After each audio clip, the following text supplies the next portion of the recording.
Hello students of standard 6। आज हम लोग अध्याय 3 की ओर बढ़ रहे हैं। इससे पहले हम लोगों ने 2 अध्याय पढ़ाई कर ली है अपने कादम्बरी साहित्य बुक में। तो अब हम लोग और उसका सवाल जवाब भी आप लोग फेयर कॉपी में डाल चुके होंगे, ऐसा मैं उम्मीद करता हूं। और इससे आगे अब हम लोग अध्याय 3 की ओर बढ़ रहे हैं। तो इसमें हम लोग कहानी को देखेंगे। बहुत ही अच्छी बातें हैं इस गांधी जी के जीवन से जुड़ी हुई। बाल्यकाल के अनुभवों की स्मृतियां जो उन्होंने जीवन में बनाए थे उसको उन्होंने शेयर किया है हम आपके बीच। आइए जानते हैं हम लोग कि उनकी क्या स्मृतियां हैं, उनके अनुभव क्या हैं, जिससे हम लोग भी अपने जीवन में शामिल करें और इनके मार्ग पर बढ़ें, आगे चलें। तो हम लोग शुरू करते हैं। मेरे बचपन के दिन, अध्याय 3। लिखते हैं, पोरबंदर से पिताजी राजस्थानी कोर्ट के सदस्य बनकर राजकोट गए। पोरबंदर में जब पिताजी इनके थे तो राजस्थानी कोर्ट के सदस्य बनकर उनको राजकोट भेजा गया। उस समय महात्मा गांधी जी की उम्र लगभग 7 साल की होगी। लिखते हैं, मुझे राजकोट की ग्रामशाला में भर्ती किया गया। इस शाला के दिन मुझे अच्छी तरह याद हैं। शिक्षकों के नाम धाम भी याद हैं। शाला यानी पाठशाला। पोरबंदर की तरह यहाँ की पढ़ाई के बारे में भी जानने लायक कोई खास बात नहीं है। मैं मुश्किल से साधारण श्रेणी का विद्यार्थी रहा होऊंगा। ये काफी तेज नहीं थे, जैसा कि इनकी बातों से पता चल रहा है। आगे कहते हैं, ग्रामशाला से उपनगर की शाला में और वहां से हाई स्कूल में, यहाँ तक पहुंचने में मेरा 12वां वर्ष बीत गया। ये 12 वर्ष की उम्र में हाई स्कूल पहुंचे। लिखते हैं, मुझे याद नहीं पड़ता कि इस बीच मैंने किसी भी समय शिक्षकों को धोखा दिया हो। देखिए कितनी अच्छी बातें हैं। ये अपनी स्मृतियां बताते हैं कि ये बहुत ईमानदार थे और कर्तव्यनिष्ठ थे।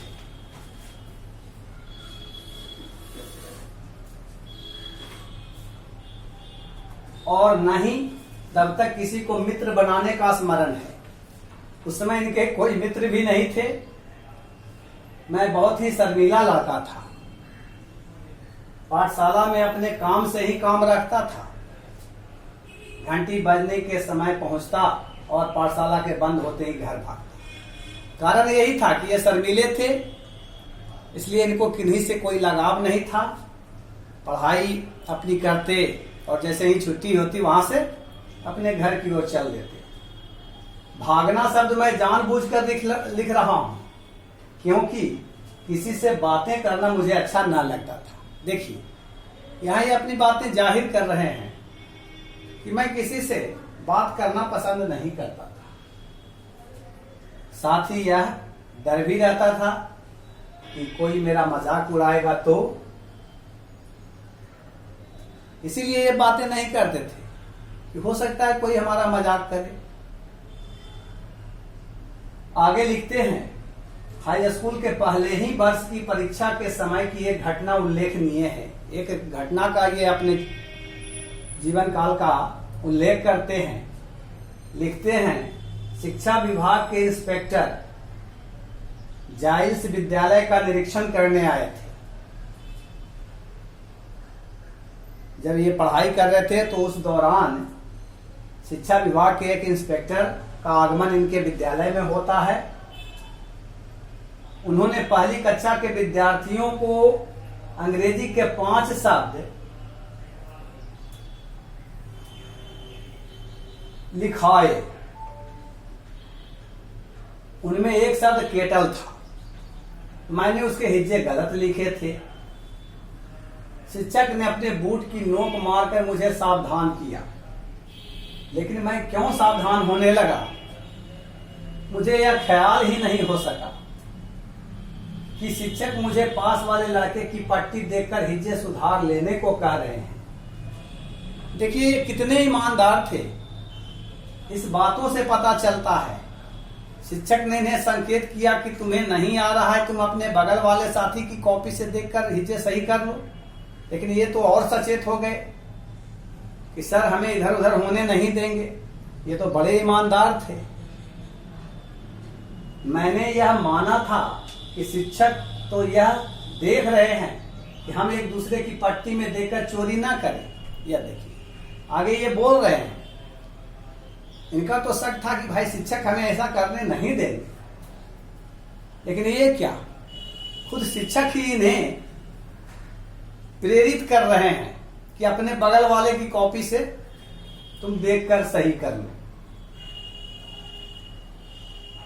सब लड़कों के पांचों शब्द सही निकले और अकेला मैं बेवकूफ ठहरा। शिक्षक ने मुझे मेरी बेवकूफी बाद में समझाई, लेकिन मेरे मन पर उनके समझाने का कोई असर न हुआ। मैं दूसरे लड़कों की पट्टी में देखकर चोरी करना कभी न सीख सका। देखिए कितनी अच्छी बातें हैं। आज भी हमारे बच्चों में अगर ये भाव आ जाए तो मैं समझता हूं निश्चित ही ऐसे बच्चे अपनी लगन से, अपने मेहनत से बहुत आगे निकल सकते हैं और इनकी महानता को हासिल कर सकते। तो इस प्रकार आपने देखा कि इनमें कितनी महानता थी। शिक्षक ने भी इनको अपने बगल वाले छात्र से नकल करने को कहा, लेकिन ये बात का असर इन पर नहीं हुआ क्योंकि इनमें ईमानदारी थी। आपको भी ऐसे शिक्षक की परख करनी चाहिए जो आपको कन्विंस करते हैं, लेकिन नहीं, आप में ऐसा भाव नहीं होना चाहिए। आपको भी खुद सोचना चाहिए कि हमें भी अच्छे शिक्षकों की पहचान करनी है और उन्हीं से ज्ञान प्राप्त करना है। क्या वैसे शिक्षक को आप पसंद करेंगे? फिर आगे हम लोग बढ़ते हैं। इतने पर भी शिक्षक के प्रति मेरा विनय कभी कम ना हुआ। फिर भी देखिए इनमें कितनी शालीनता थी कि ये सम्मान उन शिक्षकों का इन्होंने कभी नहीं खोया।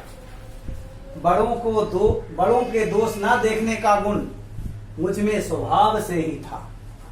देखिए कितनी बड़ी बातें ये बोल रहे हैं कि मुझे बड़ों का गुण, दोष नहीं देखना है। अगर उनमें दोष है तो वो दोष उन्हीं को लाभ पहुंचाएगा, और गुण तो भाई ठीक है। बाद में इन शिक्षक के दूसरे दोस्त भी मुझे मालूम हुए थे।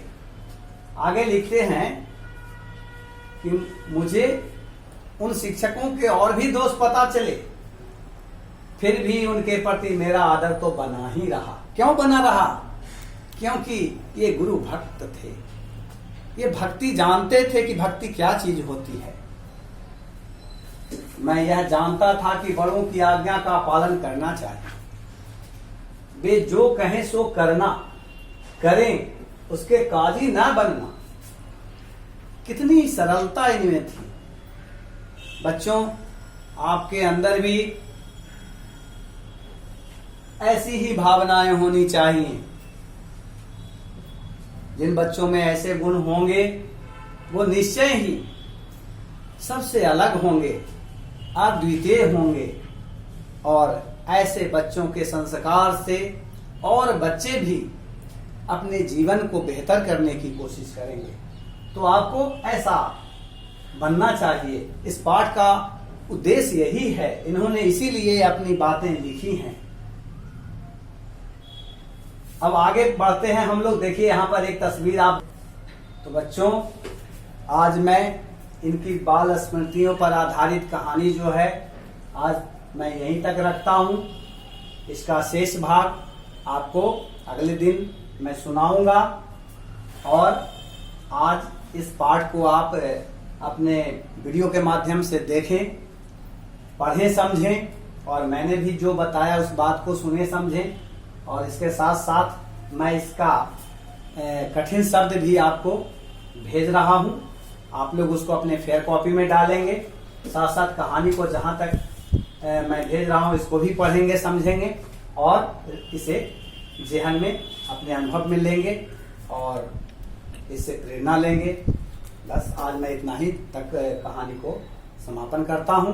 धन्यवाद।